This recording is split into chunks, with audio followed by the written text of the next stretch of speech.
complexity. Fair tax advocates have claimed that after implementation of the fair tax, the economy would grow at 10.5%, exports would grow by 26%, and investment by 41%. Employment would be 9% higher, and that real pre-tax wages would increase by 11.5%. So I would just like each of the panel members to maybe comment for us about the claims and why they believe that we might see increased exports, increased employment, and growth in GDP, investment, in the economy. If the governor would like to go first. There's been a lot of talk about that this system would be complex. The reality is it's not complex, not compared to what we have now. Are there some complications? Of course there are. But I always want to say that if we compare the complications to the complications of the current tax code, I cannot imagine how anyone would defend the current tax code against the proposals of the fair tax, which is, in its worst description, much simpler. And the reason that some of these numbers that the economists have come up with, and again, as I said at the beginning, I don't pretend to be the chemist, just the pharmacist. I can't tell you how they arrived at some of the numbers, but I trust that their numbers are carefully researched. But it makes perfect sense to me that if you simplify anything, it's going to be less expensive.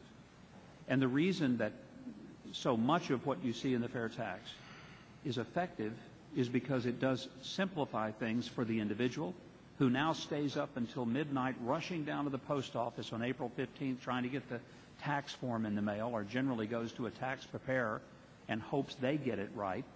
And often CPAs are trying to figure out every year all the changes in the tax code that may come from this city. Wouldn't it be much simpler if, in fact, that there was a pretty straightforward approach, that here's the percentage of tax on the things that you purchase? And it's the transparency of it that makes it more effective. And when I hear people say, but things will cost more, we can't even say that unless you equally say people show up at the marketplace with their entire paycheck, something they've never done before. So it's not going to change dramatically except for the people at the lowest end of the economic spectrum, as has been pointed out. They're going to come out better off. Okay, thank you. Yes, Congresswoman.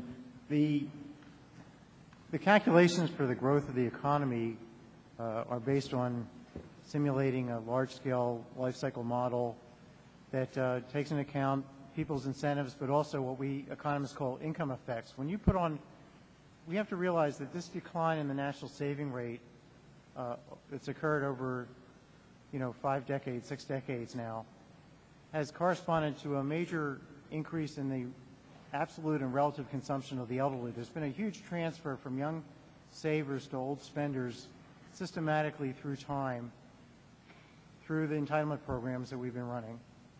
And so if you really want to understand why consumption's gone up, why national savings gone down, why investment's gone down, it has to do with this redistribution from young savers to old spenders. Why are people who are older spenders? Well, they're closer to the end of their lives. Now, when you have the fair tax, when you go to a consumption tax, because the wealthy, the older people hold disproportionate amounts of the wealth, they're going to be hit with a relatively higher tax burden. So their consumption is going to be reduced relative to that of younger people. So part of the advantage of a fair tax is it undoes some of the redistribution away from the young towards the old that we've been engaged in this economy. And it gets the older people to consume less, and consequently the total economy consumes less, saves more, and there's more investment, more funds to be invested. In addition, there's better incentives to save because you move away from an income tax which discourages saving to one that's neutral with respect to consuming today versus tomorrow.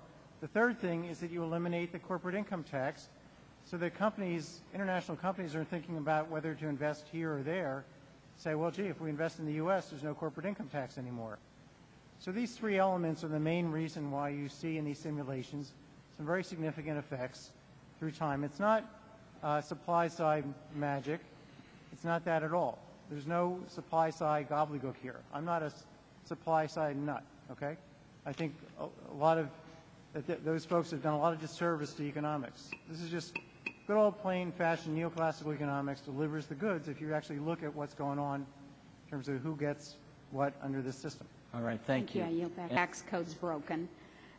Pro-growth tax system should be simpler, more efficient, fair. Simple tax code is essential, in my belief, to promoting economic efficiency and reducing the interference of taxes with families' everyday business-making decisions. It seems that the layering of a VAT tax, in addition to this already complex personal and business tax, would only produce an ever more burdensome tax code. Instead of promoting widespread economic growth promised by fundamental tax reform, it would promote two sectors above all others, accountants and tax lawyers. VAT continues to be highly contentious, and controversies over virtually every aspect of VAT includes a laundry list, the determination of what activities fall within the scope of VAT, the delineation of exempt and zero-related supplies, the characterization of supplies and determination of where they are provided, treatment of composite supplies, apportionment of input taxes to taxable and exempt supplies.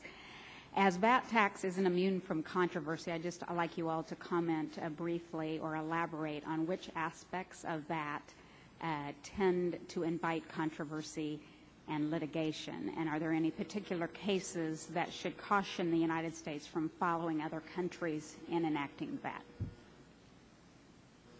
Well, I would say two things. One is I do think if you have a broad base, these issues are much simpler. New Zealand and those countries, Singapore, are not having great controversy over their value-added taxes.